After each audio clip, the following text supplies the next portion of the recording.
Nutrition in animal को आज हम लोग खत्म करेंगे। कल हम लोग टीथ पे थे, टीथ वाला आप लोग को अच्छे समझ में आ गया होगा। ठीक है, आगे कर,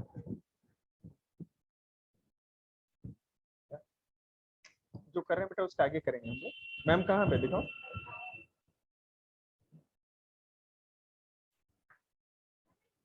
बोलो बेटा।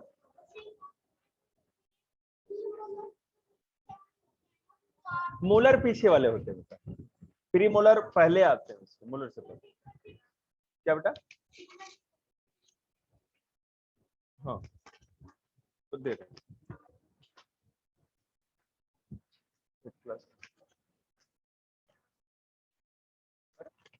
8 क्लास यही तो था, ये नहीं देख।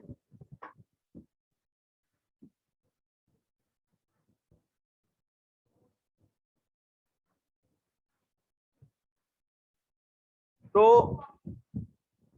टीट्स वाले हम लोगों ने समझ लिए थे।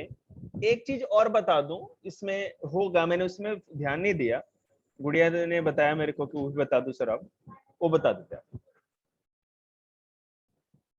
बेटा। एक होता है इंसीजर क्या होते हैं, कैनाइन्स क्या होते हैं, हमें समझ में आ गया।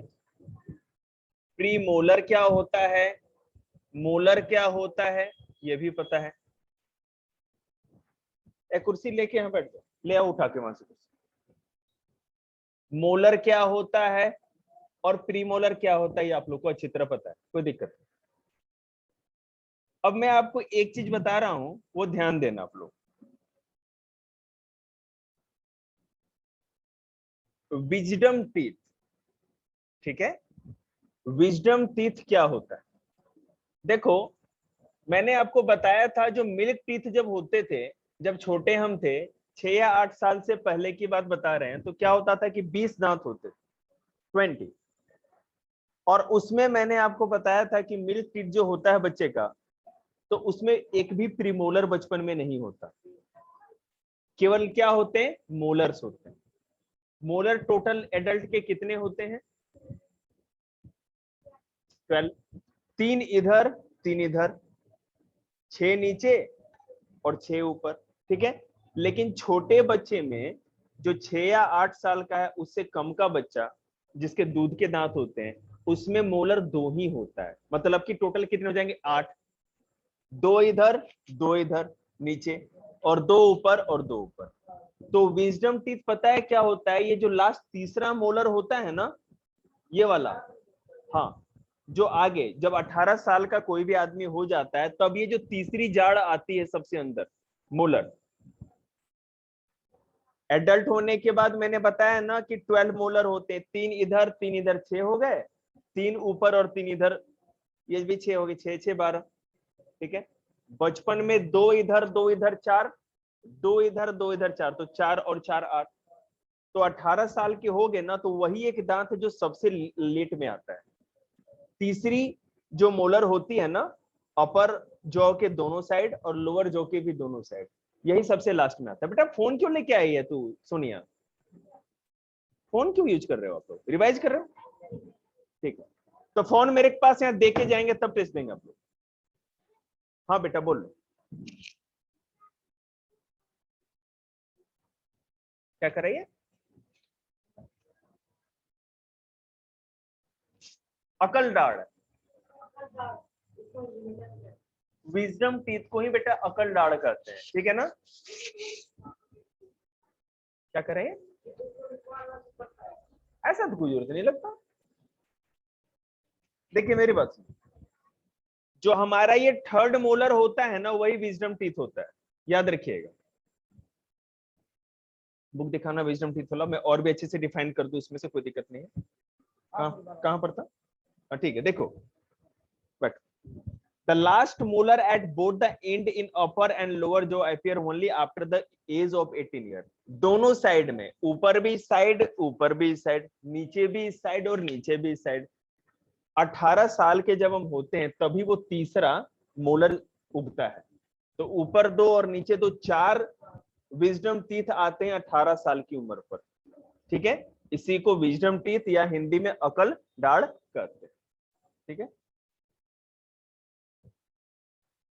आगे देखो बेटा, टूथ डिके कल मैंने आपको समझा दिया था, दांत का पिक्चर बना करके पूरा, है ना। अब देखो,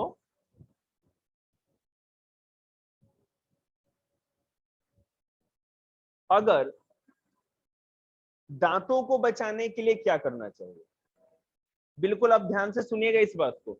हम लोग, वाह बहन, इधर पैसे दे रहे हो इधर भी सुनो,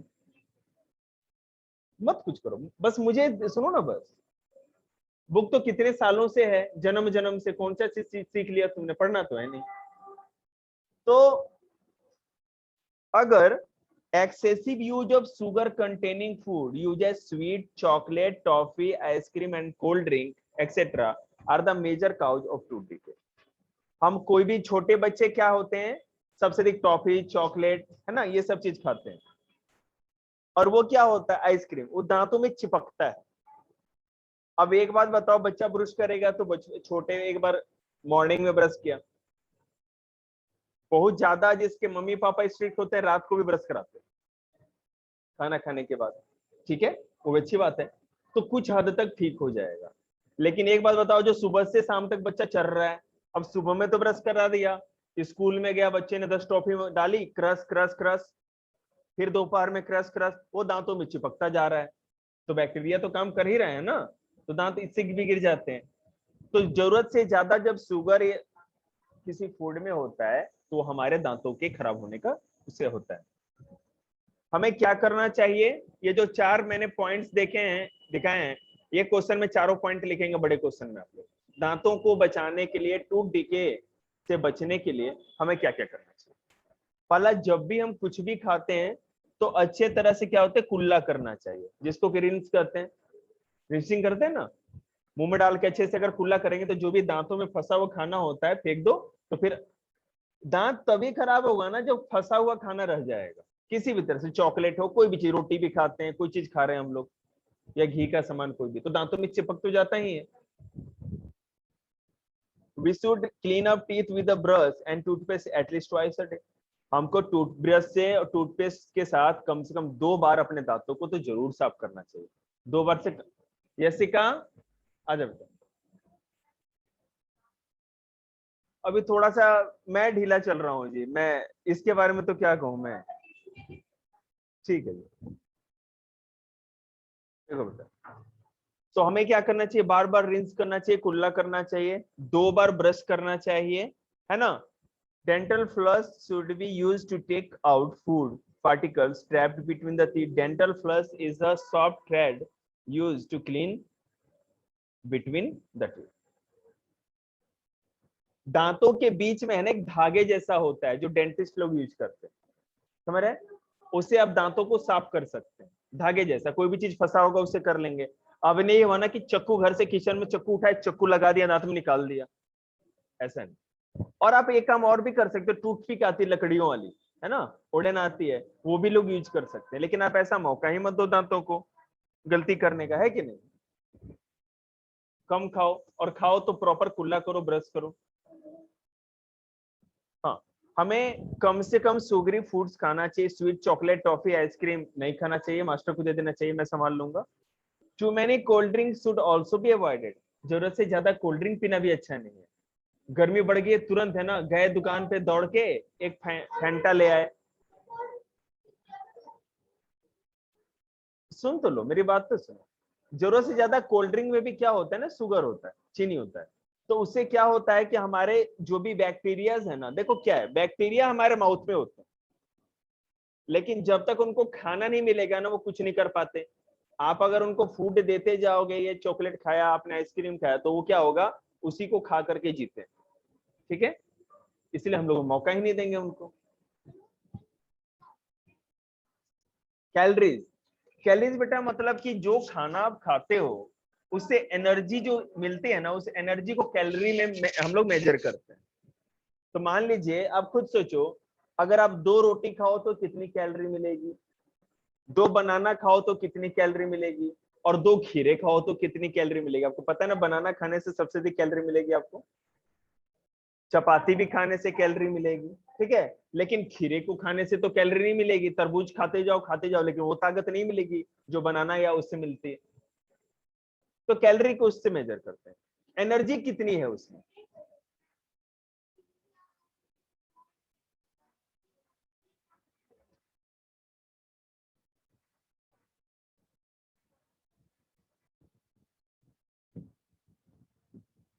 शांति बनाए रखिए। अब हम टंग की बात करते हैं, जीभ की।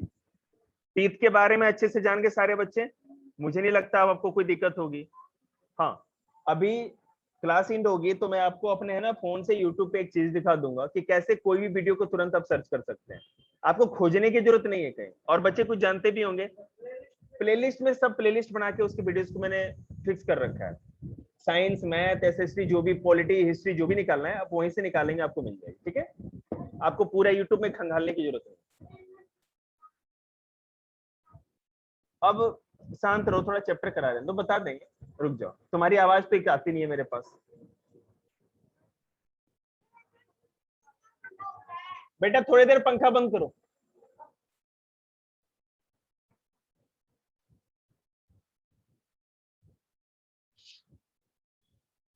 कान फट गए थे मेरे। एनर्जी ड्रिंक में क्या फंडा होता है, पागल है क्या ये।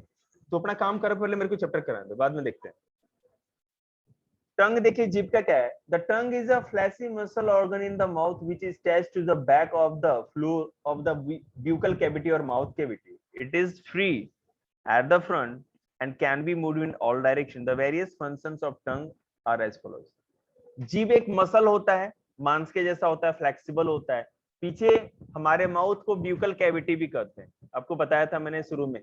ठीक है, और ये अंदर से फिक्स होता है, पीछे की तरफ फिक्स होता है ना जीभ। ऐसा नहीं ना किसी की जीभ पकड़ के बाहर खींच दो, ऐसा तो नहीं हो सकता, वो तो फिक्स है। और वो क्या होता है, किसी भी डायरेक्शन में मूव हो सकता है। अभी जीभ का मैं क्या कहते हैं डांस बोलूं तो सब बच्चे जीभ का डांस करके दिखा सकते हैं, ऐसे ऐसे किधर भी कर लो। और यहाँ खाना फंस जाए ना तो देखिए जीभ का डांस, इधर जाता है जीभ, फिर इधर जाएगा। और कुछ बच्चे टैलेंटेड है, नाक में भी जीभ सटा देते हैं, है ना। छोटे बालक है ना, जब छोटे बहुत छोटे बच्चे होते हैं ना, तो क्या होता है कि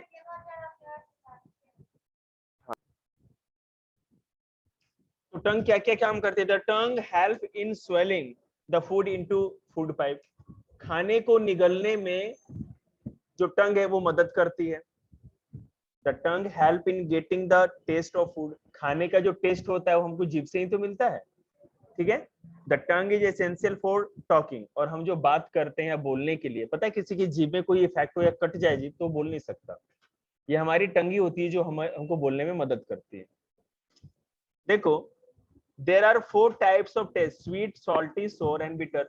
कोई भी चीज हम खाते हैं तो या तो वो स्वीट होगी या तो सॉल्टी होगी, मतलब कि नमकीन, सौर मतलब खट्टा, और बिटर मतलब कि कड़वा। अब ये मत कहना सर जी पानी का टेस्ट, उसको टेस्टलेस कहते हैं। टेस्ट 4 होते हैं, और नहीं तो हर चीज टेस्टलेस है फिर। ठीक है, देखो जो मैं अभी आपको बोर्ड पे दिखाऊंगा, पहले यहां दिखा देता हूं कि जो स्वीट जो जीभ है ना हमारी, जो सबसे शुरू में होती है, सबसे कॉर्नर में, सबसे फ्रंट पे, वो भी बना के भी दिखाऊंगा मैं, वीडियो में दिखा दूं पहले। यहां से इस वाले पार्ट से क्या होता है कि स्वीट टेस्ट का पता चलता है, कोई चीज मीठी है तो जीभ के उस हिस्से से पता चलता है। उसके पीछे से अगर आप जाओगे, जीभ का फ्रंट एकदम बिल्कुल कॉर्नर, उसके थोड़ा सा पीछे से नमकीन, सॉल्टी। अब सब अपना अपना जीभ निकाल के चेक कर रहा है, बिल्कुल दिख रहा होगा आपको। और जो जीभ होती है ना हमारी, उसके साइड वाला, इस साइड और इस साइड वाला, लेफ्ट एंड राइट वाला जो साइड है वो सौर मतलब कि खट्टा टेस्ट बताता है। और सबसे पीछे की तरफ क्या होगा, बीटर मतलब कि कड़वा टेस्ट का पता चलता है। बोर्ड पे देखो बेटा, आप लोग को इसमें बताते हैं। हाँ बिल्कुल, मैं यहाँ दिखा दूं एक बार आप लोग को।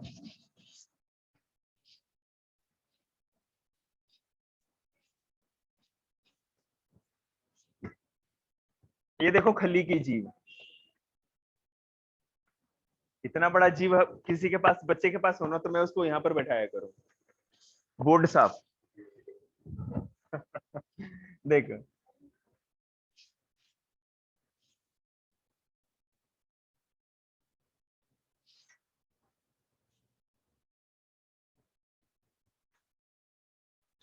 यहाँ पर बिटर मतलब कि कड़वा। जीभ का जो सबसे पिछला हिस्सा होता है ना, वहां से कड़वे स्वाद का एहसास होता है। और ये साइड वाला हिस्सा है ना, जो ये पतला, ये कॉर्नर है साइड वाला, लेफ्ट और राइट वाला, इससे सौर मतलब कि खट्टा। खट्टा कोई चीज खाते तो पता चलता है। हाँ, दोनों साइड, दोनों साइड। और ये जो सबसे फ्रंट का हिस्सा है ना, सबसे कॉर्नर वाला, जिससे है ना लोग नाक में सटा देते हैं, जो इससे स्वीट का पता चलता है। लेकिन छोटे बच्चे जब सटाते हैं ना, तो आपको पता है, आई डोंट नो, पता नहीं कैसा लगता होगा। छी राम, देख ऋतिक, ये बोल के गलती कर दी तूने। देख ले, बताता वही है जिसको पता हो टेस्ट का। नहीं, मैंने तो कुछ नहीं बोला था, मैंने तो रीट के बारे में बोला था, केवल टेस्ट भी बोला था। चल कोई बात नहीं। और ये स्वीट के जस्ट पीछे वाला जो हिस्सा होता है ना, कॉर्नर वाला, सॉल्टी मतलब कि नमकीन। ठीक है, समझ में आ गया आप लोगों को? एनर्जी ड्रिंक में क्या होता है जिससे एनर्जी मिलती है, ये पूछ रहे हो ना आप? देखिए मैं बता रहा हूँ, होता क्या है, जैसे आप लोग को पता होगा कि गर्मियों में है ना, चाहे आपने डॉक्टर के पास भी देखा होगा, करके भाई इसने ग्लूकोज चढ़ रहा है, भाई इसने पानी चढ़ रहा, ज्यादा कमजोरी हो गई। तो हमारे शरीर में जब ताकत की बहुत कमी होती है, हमको अपने को मैंने बताया था कि जो भी हम फूड खाते हैं और जब डाइजेस्ट हो जाता है, पच जाता है, तो ग्लूकोज के रूप में, लिक्विड के रूप में हमको मिलता है, जो कि ब्लड में मिल जाता है और ताकत मिलती है। और जब हमारा शरीर इतना कमजोर या तुरंत हमको डायरेक्ट ग्लूकोज की जरूरत, अब शरीर मरा मरा सा है, दस्त लग रहे हैं, बुखार लगा है, अब वो खाना पचेगा कैसे? आदमी तो बीमार है ना, और उसको ताकत की जरूरत है। तो सीधे उसको क्या कहते हैं, जो उनके वेन्स होते हैं, जो ब्लड वेसल्स होते हैं, उसी में सिरिंज लगा के जो भी इंडल होती है, सीधे डायरेक्ट ग्लूकोज ही चढ़ा देते हैं। तो वो ग्लूकोज का फॉर्म होता है। एनर्जी ड्रिंक में ग्लूकोज होता है, प्लस उसके अंदर इलेक्ट्रोलाइट्स भी होते हैं और बहुत सारी चीज होती है, मिनरल्स होते हैं। एनर्जी ड्रिंक में ग्लूकोज होता है, ठीक है, डायरेक्ट बेटा एनर्जी। हाँ बिल्कुल, मैं बता रहा हूँ, तो वो एनर्जी ड्रिंक में भी तो वही होता है ना। एनर्जी ड्रिंक में और भी मिनरल्स होते हैं जो हमारे बॉडी को जरूरत होती है, जो डायरेक्ट बहुत समय लगता है उसको बॉडी को एब्जॉर्ब करने में, और एनर्जी ड्रिंक में एक ही जगह स्टोर करके रहता है। एनर्जी ड्रिंक आप एक बोतल पी लो, फिर देखो रॉकेट बन जाओगे, अभी थके वो बिल्कुल ताकत आ जाएगी। तो तेरे जैसे सांडे ने तो कुछ ना हो, तू तो क्या कहते हैं, मोदी पचा जाएगा। देखिए ये समझ में आ गया। अब डायरिया सुन। दस्त, the condition in which a person passes out watery stool frequently called diarrhea। मतलब डायरिया मतलब पता ही है क्या होता है। दूसरी बात क्या है कि इसमें क्यों होता है, हमारे बॉडी में वाटर की बहुत ज्यादा कमी हो जाती है, ठीक है, और ये बैक्टीरियल इन्फेक्शन होता है, बैक्टीरिया के चलते ये हो जाता है, इन्फेक्शन हो जाए तो। देखो, the loss of water from the body of a person through watery stool is called diarrhea। हमारे शरीर में दस्त के द्वारा जब पानी की बहुत कमी हो जाती है तो उसी को डायरिया कहते हैं, ठीक है। और आपको पता है छोटे बच्चे जो होते हैं ना, बहुत ज्यादा छोटे बच्चे, अगर इलाज समय पे नहीं मिले तो उनकी मौत भी हो सकती है। The solution of sugar and salt in water is called ORL, oral rehydration solution, ORS। ORS की आती है ना, वो पैकेट्स आते हैं। डायरिया जैसे मान लो ना, जैसे हम लोग क्या होता है, जो बड़े एडल्ट होते हैं, जैसे आप लोग बड़े हो चुके हैं, छोटा बच्चा मतलब जो 2 महीने 4 महीने का, 1 साल तक का हो या 2 साल तक का छोटा बच्चा जो होता है, उसमें अगर डायरिया हो ना, तो पानी का बहुत ज्यादा लॉस हो जाता है। और दिक्कत यह है कि छोटे बच्चे को हाई पावर का ना तो इंजेक्शन दे सकते हैं ना दवा दे सकते हैं, तो तुरंत वो चीज है ना रुक नहीं सकती। 10 बार बार जाएंगे इनमें पे, शरीर का पानी कितना लॉस हो जाएगा कि वो मर भी सकता है बच्चा, ठीक है। लेकिन बड़ों को इतनी ज्यादा दिक्कत नहीं होती, बड़े तुरंत रिकवर हो जाते हैं, क्योंकि हाई पावर के इंजेक्शन हैं जो दिए जा सकते हैं, आपको पानी भी चढ़ाया जा सकता है। तो जिनको बहुत ज्यादा दस्त लगते हैं ना, बहुत ज्यादा दिक्कत हो जाती है डायरिया में, तो उनको वाटर चढ़ाया जाता है, इसको ग्लूकोज कहते हैं। वाटर बोतल आती है ना, वो अब ये ना किनले ले जाके डाल देना, मतलब वो अलग से आती है वो, ठीक है, उसमें मेडिसिन भी होता है।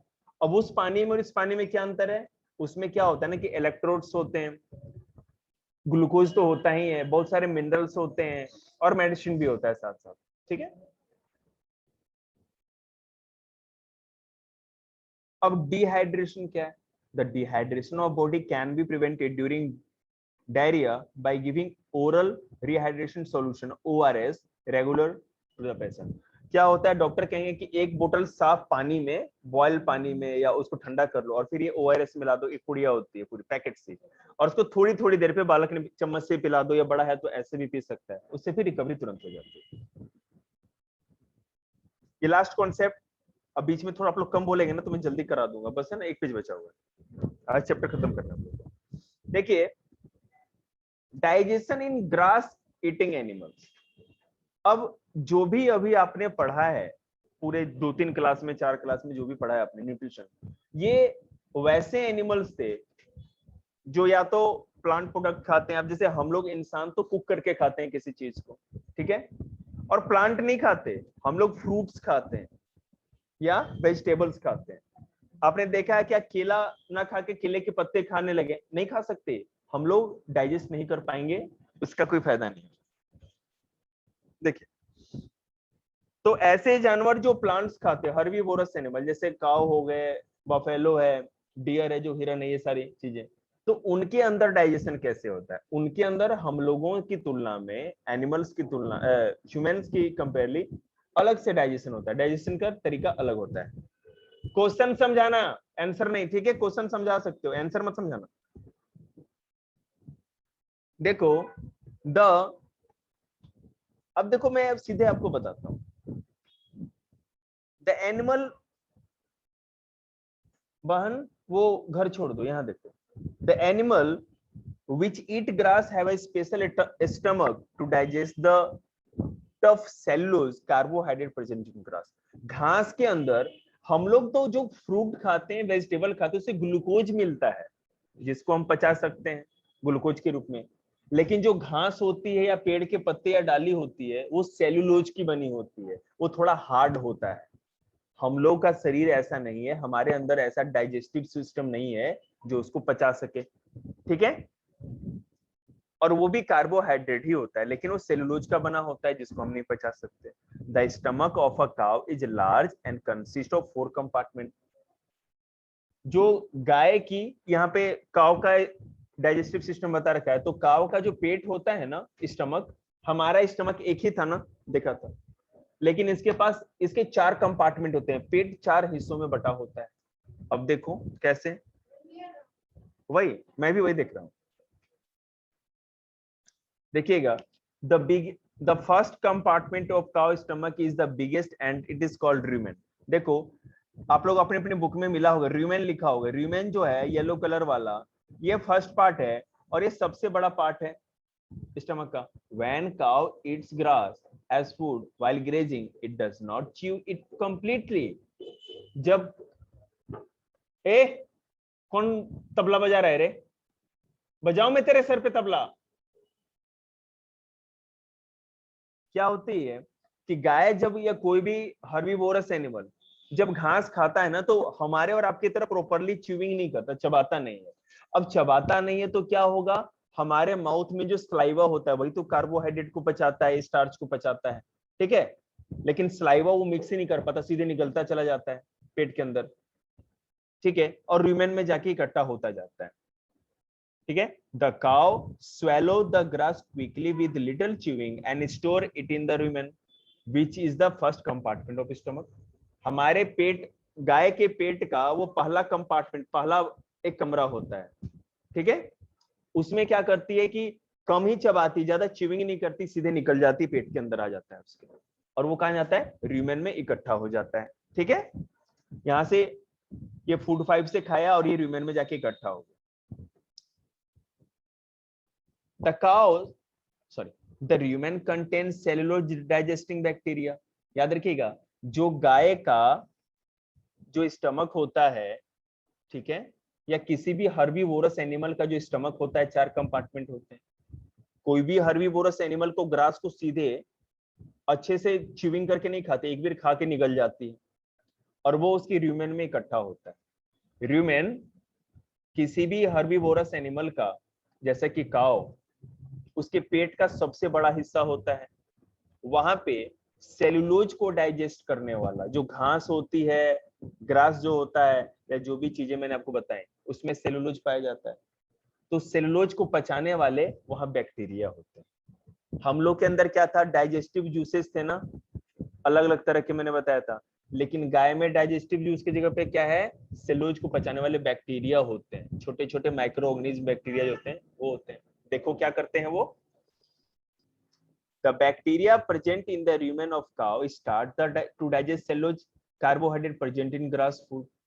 अब बैक्टीरिया क्या करता है ना कि जो घास उसने निगली है, ग्रास निगली है रूमेन में, बैक्टीरिया उसको पचाने का काम करने लगता है पेट के अंदर ही, ठीक है।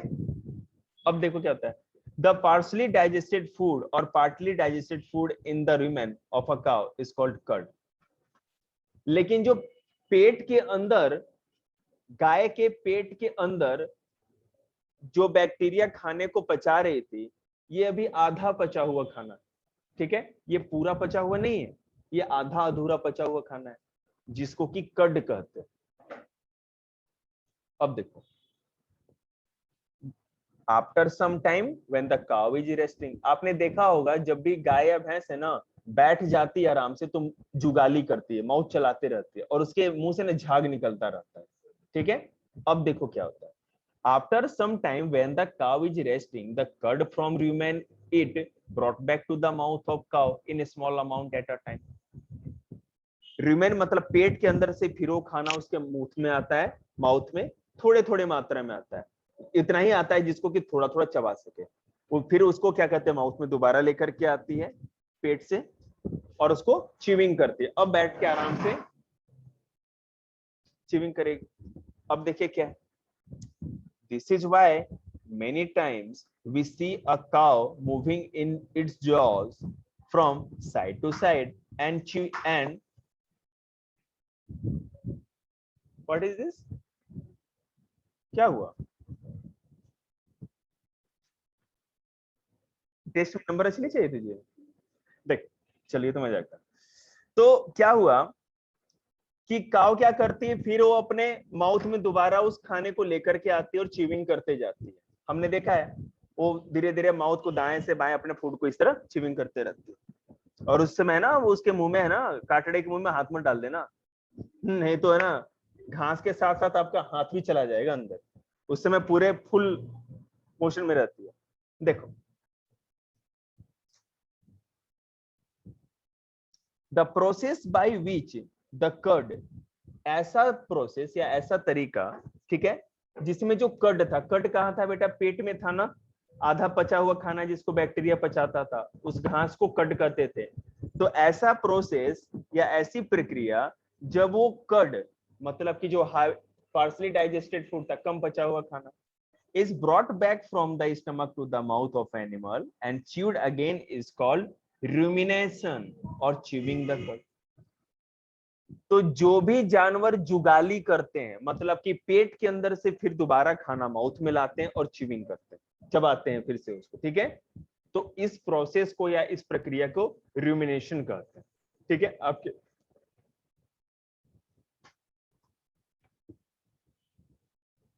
इसको रोमंथी, रूमिनेंट, नहीं नहीं नहीं, ये क्या यार, मैं हिंदी में तो भूल ही जाऊंगा मैं, एक सेकेंड रुकिए। इसको हिंदी में जुगाली करना या रोमंथन कहते हैं, रोमंथन या रूमिनेशन। समझ में आ गई बात, माउथ पेट से फिर खाने को मुंह में लेके आना और उसको चबाना, इसको क्या कहते हैं, रूमिनेशन। और जो भी जानवर रूमिनेशन करते हैं, मतलब फूड को फिर से माउथ में लाके चबाते हैं इस तरह, उसको रूमिनेंट कहते हैं। कौन बेटा, क्या, अरे वो उनकी उल्टी तो है एक तरह से, ठीक है ना, वो पेट का खाना फिर से माउथ में लेके आते हैं, हम लोग ऐसा नहीं कर सकते, गिरते नहीं है बेटा, वो माउथ में आएगी ना और फिर चबा करके फिर उसको अंदर ही ले जाते हैं, बात समझ रहे हो ना, वो चबा करके फिर अंदर ले जा रहे हैं, वो इसलिए लेके जाते हैं, माउथ में लेके आते हैं क्योंकि सलाइवा को मिक्स करना होता है, लार को। हाँ बहन, बांट लो किले अपने आज यहीं पर सब मिलके, फाड़ दो, क्या दिक्कत है, फिर बाहर जाके गुद्दम गुद्दी कर ले। The animals which chew the curd are called ruminant। ये समझ में आ गया। तो ruminant क्या होता है, पेट का बड़ा हिस्सा होता है, rumination वो होता है जुगाली करने को rumination कहते हैं, और जो जानवर जुगाली करते हैं उसको ruminant कहा जाता है। अब देखो क्या होता है, ये तो समझ गया कि चबाते हैं मुंह में, माउथ को में खाना फिर लेके आते हैं। अब जब फिर से दोबारा चबाते हैं तो उस खाने का क्या होता है, ये देखते हैं। When the curd is thoroughly chewed in the mouth of a cow, it is पागल है। अरे तो ध्यान देना, उसको देख के क्या करेगी। When the curd is thoroughly chewed in the mouth of a cow, it is swallowed again. मुंह में आने के बाद फिर से दोबारा वो खाना निगल लिया जाता है। But this chewed curd does not go back to rumen. लेकिन इस बार जो ये खाना दोबारा चबाया जाता है ना, वो रूमेन से निकल के आता है माउथ में, लेकिन दोबारा रूमेन में नहीं जाता। अब देखो कहां जाता है। The thoroughly chewed curd now goes into the other compartment of the cow's stomach and then into the small intestine to complete digestion and absorption. अब दोबारा जो है ना, रूमेन में ना जाकर के दूसरे कंपार्टमेंट, पेट के दूसरे हिस्से में जाता है और वहां से फिर छोटी आंत में चला जाता है जहां की टोटल डाइजेशन होता है। ठीक है। रूमेन एक ऐसा पैकेट टाइप का है कि बस वो जैसे नहीं होता भंडारा होता, आन दो भाई लड्डू रे, लाडू सब्जी जलेबी सब भर दिया था इन 3-3 4-4 थैलियों में, और घर जाके क्या करेंगे, अलग अलग बर्तन में उसको रख लेंगे और आराम से 10 दिन तक वही चलेगा। बालक ने कह दिया कि सब्जी मम्मी सब्जी, एक रैपटा बच्चा घूम के शक्तिमान की तरह वहीं कुर्सी पे आके बैठ जाएगा, ये रही सब्जी ले रायता खाए, है ना, तो वो वाला बात। The ruminant cannot chew their food completely at the time, ये तो मैंने बोल ही दिया था ना, eat it because they have the, हाँ। अब क्वेश्चन एक ये कि आखिर ऐसा हुआ क्यों, काव को क्या जरूरत पड़ गई दोबारा मुंह में लाने की या दोबारा चबाने की, है कि नहीं। देखो, because they have very short time available for grazing grass, क्योंकि उसके पास कम समय होता है घास को चरने का। So they want to store as much grass as possible in their stomach in the short time available to them. कम जितना समय होता है उसमें ज्यादा से ज्यादा वो खाने को लेकर के अपने पेट में स्टोर करके रख लेती है। ठीक है।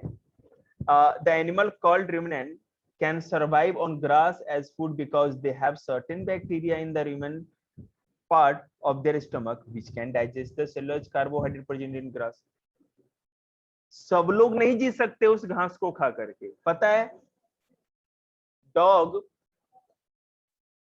या कोई भी जो घास नहीं खा सकते, शेर घास नहीं खा सकता, नहीं कहते शेर कभी घास नहीं खाता, तो आप उससे पूछना क्यों नहीं खाता बाबूजी, ये बताना, वो नहीं बता पाएंगे, लेकिन आप बता पाओगे। सुनो क्यों, क्योंकि उनके स्टमक, उनके पास रूमेन नहीं होता, पेट ऐसा नहीं बना होता जिसमें खाना स्टोर हो सके, और सबसे बड़ी बात, उनके पेट में ऐसा बैक्टीरिया नहीं होता जो घास को पचा सके। ठीक है, इसलिए शेर घास नहीं खाता, इसलिए हम और आप घास नहीं खा सकते। बात समझ में आ रही है आपको।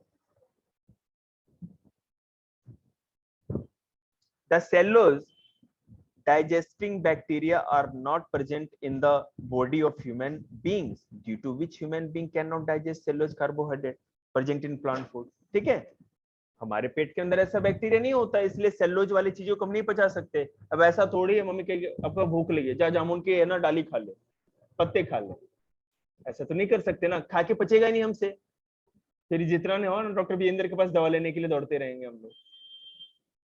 तो मम्मी कहेगी उससे अच्छा था ना 10 रुपए का चाउमीन ही चल जाता है। ये अमीबा का मैंने आप लोग को शुरू में ही बता दिया था, बताने की जरूरत नहीं है इसमें।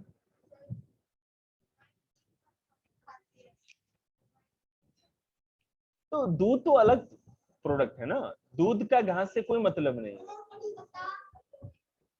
कड़ी पत्ता देखो बेटा, हर पत्ते जैसे आप हम बता रहे हैं, कुछ लीव्स ऐसी होती है जिसको हम खा सकते हैं, बचपन में पढ़ा है पालक में, तो उसमें क्या होता है, दूसरी तरह की चीज है, उसमें कोई इशू। हेलो हेलो, हाँ बेटा, हाँ जी हाँ जी, हाँ बिल्कुल, नो नो प्रॉब्लम बेटा, नो प्रॉब्लम। ओके, देखो बेटा, तो मुझे पता नहीं क्यों बहुत खुशी के साथ बोलने का अवसर तो बार बार नहीं मिलता। Chapter finish,